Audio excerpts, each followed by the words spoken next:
Praise the Lord. Hallelujah. പ്രിയ സഹോദരങ്ങളെ, നമ്മളുടെ 25 നോമ്പിലേക്ക് നമ്മൾ യാത്ര ചെയ്തുകൊണ്ടിരിക്കുകയാണ്, അടുത്തുകൊണ്ടിരിക്കുകയാണ്. അതിനൊക്കെ ഒരുക്കമായിട്ട് നമ്മുടെ പാവർട്ടി തീർത്ഥ കേന്ദ്രത്തിൽ ബഹുമാനപ്പെട്ട ഡാനിയൽ പൂനത്തിനച്ഛൻ്റെ റിട്രീറ്റ് ഇന്നലെ 5 ദിവസത്തെ ആരംഭിച്ചിട്ടുണ്ട്. പിന്നീട് കുറേ പേരൊക്കെ പോയിന്ന് അച്ഛനെ മനസ്സിലാക്കാൻ സാധിച്ചു. നമുക്ക് നോക്കി വലിയ ആഗ്രഹത്തോടെ വേണം ഈ നോമ്പിൽ നമ്മൾ പ്രവേശിക്കാനായിട്ട്. Praise the Lord. ഇന്ന് നമ്മൾ ധ്യാനിക്കുന്നത് കൊരിന്ത്യർക്ക് എഴുതിയ 2-ാം ലേഖനം 5:1. അവിടെ വചനം വെളിപ്പെടുന്നത് ഇങ്ങനെയാണ്: ഞങ്ങൾ വസിക്കുന്ന ഭവനം നശിച്ചു പോകുമെങ്കിലും കരങ്ങളാൽ നിർമ്മിതമല്ലാത്തതും ശാശ്വതവും ദൈവത്തിൽ നിന്നുള്ളതുമായ ഒരു സ്വർഗീയ ഭവനം ഞങ്ങൾക്കുണ്ട്. എന്തൊക്കെയാണ് പറയുന്നത്? ഞങ്ങൾ വസിക്കുന്ന ഭൗമിക ഭവനം നശിച്ചു പോകുമെങ്കിലും, നമ്മുടെ ശരീരത്തെക്കുറിച്ച് നശിച്ചു പോകുമെങ്കിലും കരങ്ങളാൽ നിർമ്മിതമല്ലാത്തത് ശാശ്വതമായത് ദൈവത്തിൽ നിന്നുള്ളതുമായ സ്വർഗീയ ഭവനം ഞങ്ങൾക്കുണ്ട്. 3 പ്രത്യേകതകളാണത്. 1, മനുഷ്യ നിർമ്മിതമല്ല. 2, അത് നിത്യതയാണത്, ശാശ്വതമാണ്. 3-ാമത്തെ ദൈവത്തിൽ നിന്നുള്ളതാണ്. ഈ 3 കാര്യങ്ങൾ സ്വർഗീയ ഭവനം ഞങ്ങൾക്കുണ്ടെന്ന് ഞങ്ങൾ അറിയുന്നു. എന്നിട്ട് ശ്ലീഹ പറയാണ്, വാസ്തവത്തിൽ ഞങ്ങൾ ഇവിടെ നെടുവേർപ്പെടുകയും സ്വർഗീയ വസതി ധരിക്കാൻ വെമ്പൽ കൊള്ളുകയുമാണ്. അതുകൊണ്ടാണ് നമ്മളിങ്ങനെ പാടാറില്ലേ, കഷ്ടങ്ങൾ സാരമില്ല, കണ്ണുനീർ സാരമില്ല, നിത്യ തേജസ്സിൻ ഘനമോർത്തിടുമ്പോൾ ഞൊടി നേരത്തേക്കുള്ള കഷ്ടങ്ങൾ സാരമില്ല, കണ്ണുനീർ സാരമില്ല. എൻ്റെ പൗരോഹിത്യ ജീവിതത്തിൽ പ്രിയ സഹോദരങ്ങൾ, ഞാനിപ്പോഴും ഓർക്കുന്നൊരു സംഭവമുണ്ട്. അതായത് ഒരു സ്ഥലത്ത് റിട്രീറ്റ് ഏറ്റു. അതേസമയം തന്നെ അവിടെ പല ഗ്രൂപ്പുകളൊക്കെ ആയിട്ട് ആ റിട്രീറ്റ് ക്യാൻസൽ ചെയ്യപ്പെടേണ്ടതായിട്ട് വന്നു.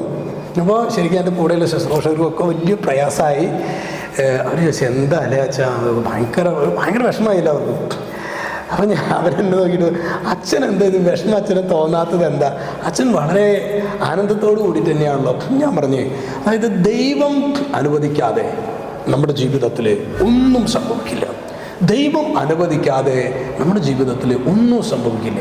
അതാണ് പ്രിയ സഹോദരങ്ങളെ, വാസ്തവത്തിൽ ഞങ്ങൾ ഇവിടെ നെടുവേർപ്പെടുകയും സ്വർഗീയ വസതി ധരിക്കാൻ വെമ്പൽ കൊള്ളുകയുമാണ്.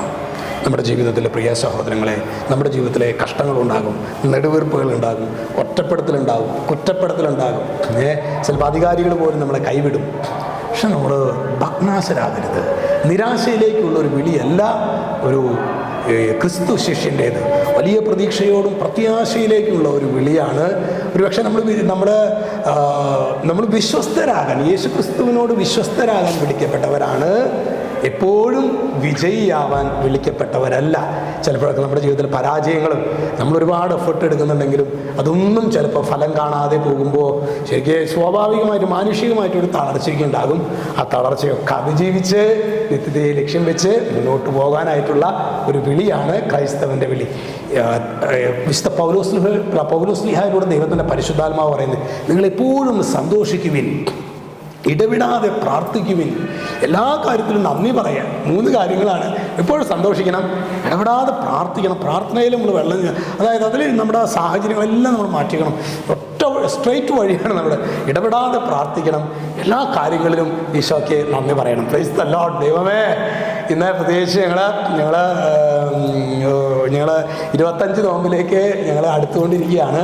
വലിയ അഭിഷേകത്തോടെ ഈ നോമ്പിൽ വ്യാപരിക്കാനായിട്ടുള്ള കൃപ, നല്ലൊരു ആരംഭം. Well begun is half done അല്ലേ? അപ്പോൾ ഈ 30-ാം തീയതി നന്നായിട്ട് പ്രാർത്ഥിച്ചൊരുങ്ങി 1-ാം തീയതി തുടങ്ങി ശക്തമായി ബലിയർപ്പിച്ച് പ്രാർത്ഥിക്കാനായിട്ടുള്ള കൃപ ഞങ്ങൾക്ക് നൽകണമേ എന്ന് ഞങ്ങൾ യാചിക്കുന്നു. ദൈവമേ, പ്രതികൂലങ്ങളുടെ മുൻപിൽ തളരാതെ കർത്താവേ അവയോട് പടപൊരുതാൻ വേണ്ട ആത്മശക്തിയെ ഇറങ്ങിയിറങ്ങി വാ, ഇറങ്ങിയിറങ്ങി വാ, മഴ പോലെ പെയ്തിറങ്ങി വാ, മഴ പോലെ പെയ്തിറങ്ങി വാ.